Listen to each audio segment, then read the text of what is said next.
vibes are high and the wisdom is real. We're two black mature ravers who are married and here to talk about all things rave culture, like sustainability, wellness, and keeping the energy alive no matter your age. From festivals to fashion, mindsets to music, relationships to rave aftercare, we've got you covered. So whether you're an OG raver in the scene or just discovering the magic, join the Vibe Tribe and let's keep the rhythm going.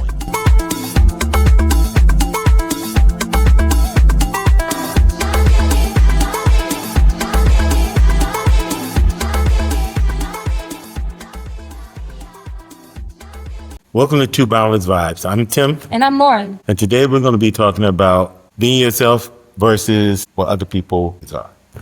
Okay. This kind of sat with me this week because this week I had a conversation with a co-worker's wife. You know, they were getting ready to go to a concert. It was a country concert. I was talking because I love country music. You know this. And as we talked, we talked about the different types of music, and it came up that, we rave. We go to Raves. And as soon as she saw that I was raver, she was like, really? I'm like... The judgment. Exactly. I'm like, yes. I said, have you ever been? She's like, oh, no, everybody does drugs there. And I'm like, is that your first impression? Is that... She didn't even think about the music. Right. The music came secondary. She's like, everything is so repetitive and there's no words to any of the music. I'm like, it's obvious you never been. I say, soft. I say, is there drugs there? Absolutely. There's drugs at the country concert. There's drugs at the country concert. I've been to heavy metal concert. There are drugs there. I've seen people do coke and other things at these concerts. I was at a jazz concert and I saw people, it's jazz, big time jazz. People were still doing coke. There was drugs at every event.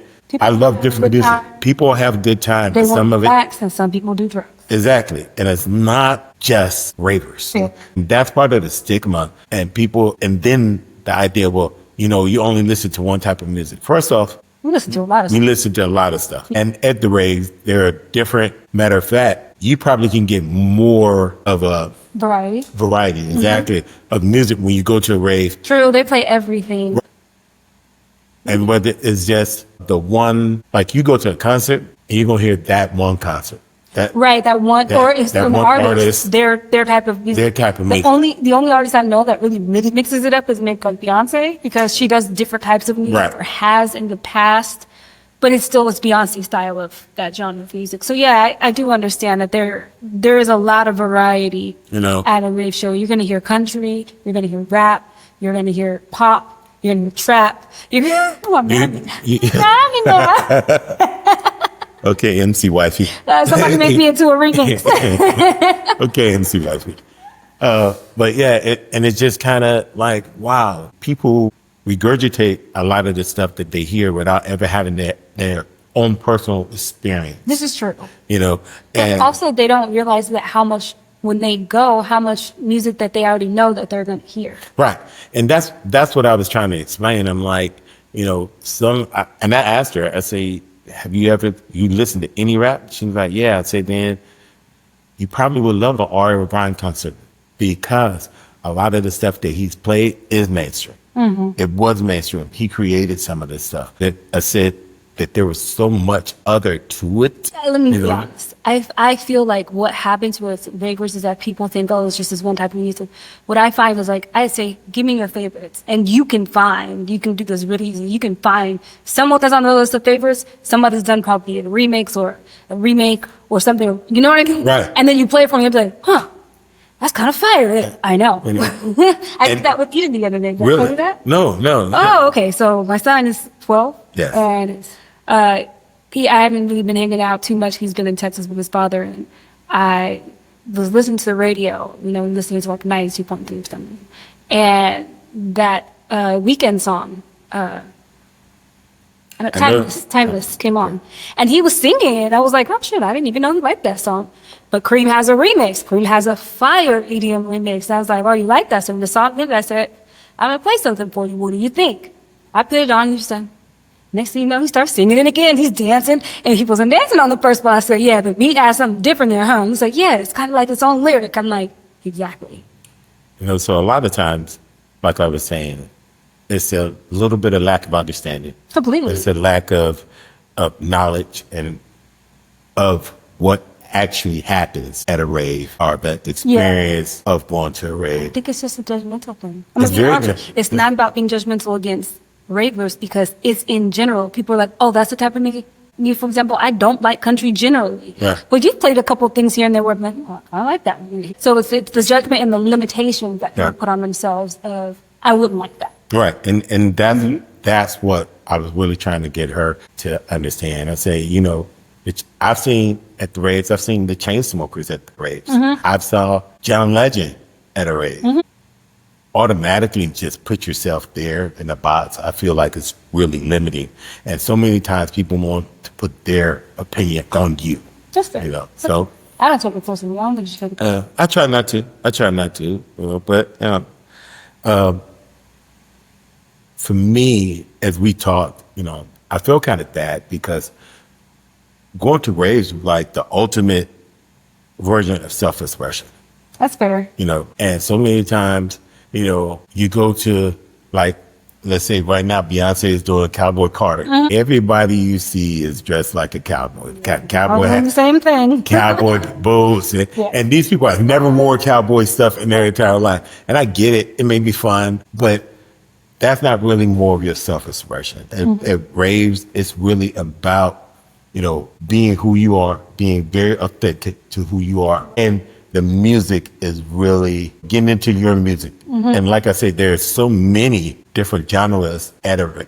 But let me ask you, how long did it take you to where you were really doing a form of self-expression versus doing ravecore? I'm gonna call it ravecore, right? So for instance, like this T-shirt, right? It's you. It's 100% you. What is you-ish, right? Right. You might have bought the T-shirt before you were into your full power. How long did it take you before? Because even for me, the outfits that I wore when I first started raving, I was trying to keep it more like me, to be comfortable and athletic.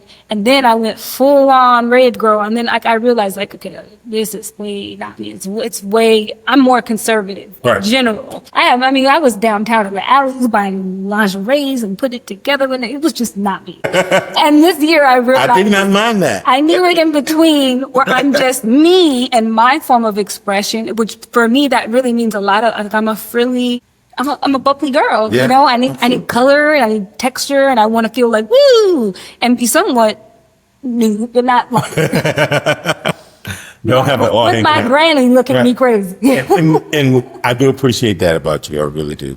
But I think once you go to experience it and you start seeing other people do things and how other people dress and the freedom of it, you know, the first couple of times you're just going and you're figuring everything out. And then one day you'll be like, I don't know if I should wear that.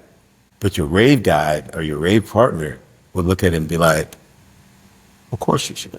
No, they're cheering you on for this. Yeah, right. Because that's you. And just like with anything else in your life, as you grow, when you experience something new, you find your boundaries. You find your, you know, but you got to step into it. You got to start somewhere. That's fair. And, you know, some people find who they are right away. True. Other people, it takes a minute, you know, and they slowly develop their style. They slowly develop, you know, who they are as a raver in that aspect. And they look up, and next thing you know, 5 years in, their rave persona is something that's blossomed and grown and layered over years. Some people walk into it and they're like, this is who I am. What is a rave persona? What do you mean? Do you mean like the person who they show up as at the rave? Or do you mean I don't know. What do you mean? Okay, your rave persona, maybe for most people, is themselves as uninhibited as they are able to be. And that's different levels for different people. Those different levels for different people. And by that, I mean, you know, here you are, you come in, and every day I'm this buttoned down guy at work. You know, I'm Tim. I love to laugh, and we're going to have a good time at work because we spent 8 hours a day together at work, and I don't believe you should be miserable at work. So I try to make work as enjoyable as possible for my entire team. That means we laugh, we hang out together, just as long as we get the job done. Okay. We're going to get the job done, but we're going to have a great time doing the job as well. Okay. So you take that part of time, and now you put it over here, and now it's kind of like you take the restriction off. Now the focus is just. Now it's right. It's the job is to have a great time. I don't know. You know, I'm trying to think about how that would relate to me. I feel like I get lost. I lose track of time a lot because I'm very hype. I get hyper-focused with jobs that technical. So I'm like, what am I doing? And I just bubble down, really focus hard. When I'm partying, I also lose a lot of track of time because I'm having such a good time. I'm just like, woo! I'm oblivious in those spaces. Whereas at working, I'm not as oblivious, but in public, I'm still pretty oblivious. You could be talking a whole bunch. I'm over there just having the time of my life. I do not know. That's because you're hyper-focused on having fun. It's still you. Still me. It's just like. It's still you. Just even more fun. It's just more fun. It's just more you. Okay, so that's what it is. Yeah. Okay, I got you. Thank you. Yeah, absolutely. Absolutely. Another thing that bothers me is that when we go to these events, we have an amazing time. And everyone says people are only happy because you're on drugs. Yeah, that's not true. You know, and that's it's scientifically proven that listening to music and dancing releases endorphins and serotonin. Facts. Even if you're just having a bad day and you just take a 10-minute dance break and you put on your favorite tune. Put on your favorite. You good. Walk around the block. You're having a bad day at work. Go outside. Put on your headphones. Take a walk around the block with your favorite jam bumping. You're going to come back. You're going to feel better. Right. It's really not about drugs when you go in here. It's about the connection. That's why we always talk about our Rave family, because we go with a group of people. We have fun, stone cold sober. But even when we bring people that don't rave, and they may have a little weed or something like that, but you know what I mean? But they don't really do any drugs either.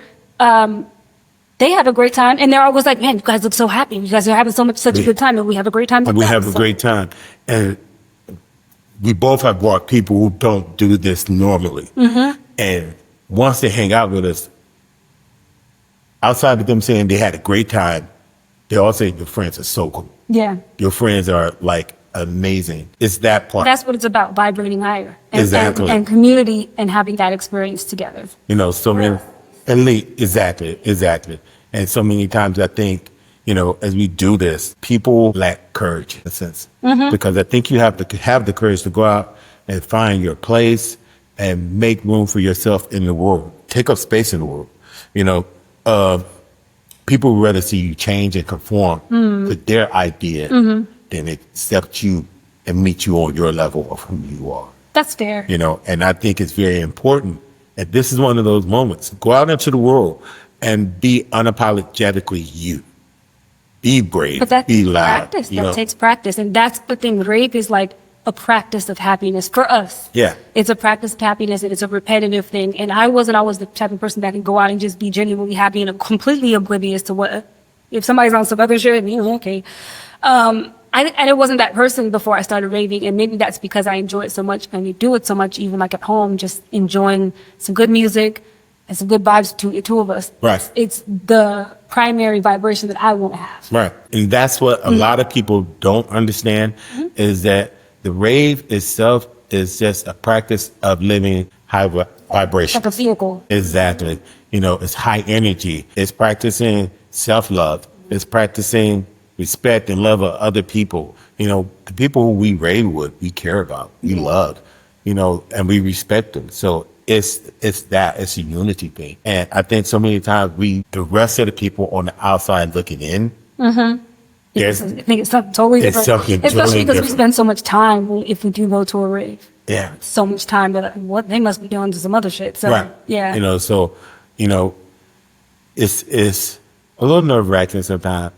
And, you know, you do try to educate people about it. At least I do. You know, sometimes you look at people and you realize they're never going to get it. And you have to be cool with that as well. I don't try to educate anyone. Again, like, say, okay, that's what you know, don't worry about. I have a great time. Here's the reason why I try to educate people. Because once upon a time, I love people. But let me ask you something. Yes. Is people trying to educate people kind of the cause of the decline of the plur, because you have all those people coming in who don't understand the culture. I'm just asking, just like playing devil's advocate. You have all these people coming in that don't understand the culture, and they bring their baggage, and then they make that the new culture, because overwhelmingly you have a lot of people that just come in and say, this is how I am, and I'm not going to adjust to how I think the situation. There's two things. There's two things. Number one is that I don't think we have enough people who will educate and even protect our culture, the rave culture. And by that, But I mean, they're just being themselves. I get what you're saying, but if being yourself means bringing people down, if it means criticizing, if it means judgment, if it means being rude and obnoxious to people, that's not where, this is not a space for that. And this is not a space for you. I get it. Everything isn't for everybody. You know what I'm saying? That's just like, we talked about this earlier. We have different friends and family members, and we'll take different friends and family members to different things. But not everything. But not everything. Not everything. I would never take certain people to my certain friend's house, and he knows that. And he looks at me and he says, Tim, you never have to ask. Even though I always ask, I say, hey, do you mind if I bring so and so? He said, you never have to ask, because I know you would never bring anyone who disrespect my heart. And it's in that he looks at and he understands why. And he's 100% right. And if I did bring someone and they started disrespecting his home, I would check that person and be like, this ain't where this is going on at. So either get it right or So that's what you think the ravers should be doing when they bring up people in. Oh, absolutely. And a lot of ravers used to do that. One of my good friends, Brandon, I remember one of his friends came, and his friend was being completely disrespectful. And he took his friend outside and was like, yo, these are my people. You don't act like this. And this is one of his childhood friends. And he was like, man, blank, blank, blank, blank. And Brandon checked him to the point where you wouldn't even let dude come back in the house. He was like, no, you need to go head off. You need to go head on.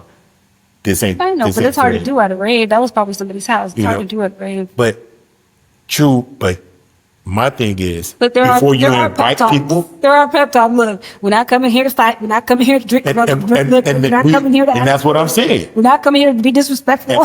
And we have those conversations. Like, we've had those times. There was even a time where, I had to catch Blanton because somebody did something and I snapped. Brandon wanted to kill the guy. Brandon's a big dude. And I snatched Brandon. I'm like, look, I get you, but we're not here for that. Yeah. We're not here for that. And he was like, you're right. My bad. And there was a time when we was out and Brandon caught me too. And he was like, yo, you about to hit a chick. And I'm like, we're not here for that. We're not here for that. Because there was a lot of bumping and pushing going on. And I was just like, I was set up in that moment. I was just like. But I think that the overcrowding, I think it's partially a responsibility of these organizers to Definitely. understand the amount that they can have in a day. Right. And safely and comfortably having for yourself. I agree with you 100%. And as you and I have talked about it, that's why we're looking at doing some of the smaller stuff now. Getting away from the big ones, the mainstream ones. We've done the mainstream ones. It's fun. And it's cool. It's becoming a little less fun. Exactly. And I saw one that a friend of mine, Eric, went to Luminicity. And it looked super dope. But it was a ton of space there. And the music was sounding good because he did his story, and his story had like maybe 20 pieces to it. Oh, nice. It was all vibes. But it was all vibes. I'm like, that's what I'm looking for. So, as we spoke about it, we're more and more. But that's also knowing yourself and knowing what you want and don't want when you're going to a rave, and knowing that we want to have space to dance. We don't want to be bumped, pushed, or disrespected or judged necessarily. We just come to have a good time and let you have a good time, and that's it. Everybody's allowed to be there. But I want to talk about one more thing before we get out of here. What's that? I can't go on like it's a regular day and people are literally being ripped off the streets, and it's crazy. I get what you're saying. In light of recent events that's been going on, around our country, and especially here in LA, because we see it so much. Part of the reason that we didn't buy those day trip tickets was just not knowing and being uncertain about how we felt about a large gathering when they are just snatching people off the streets. Right. You know. So I think moving forward is just even more so important to have respect for those people around you. Because you don't know what them or their family might be going through. It's not about disrespect. It seems like a lot of people are very frustrated, upset, irritated, and, that's my poll message for the week. I know right now this is a polarizing time, but let's just, for a moment, put politics to the side and realize that we're all human and that you never know what a person is going through. So as you're out here in the world, give people a little more grace. Give them, give a little bit more understanding. And yourself, exactly. Take a deep breath. I know you're pissed off. That's right. Breathe a little bit. Count to 20. I normally would say count to 10, but these are really trying times. So count to 20. Give yourself a little extra space. Give yourself a little extra time. Give yourself a little extra love. And do the same thing to your counterparts out in the world, the people that you run into. And on that note, I guess we'll see you next time. Peace.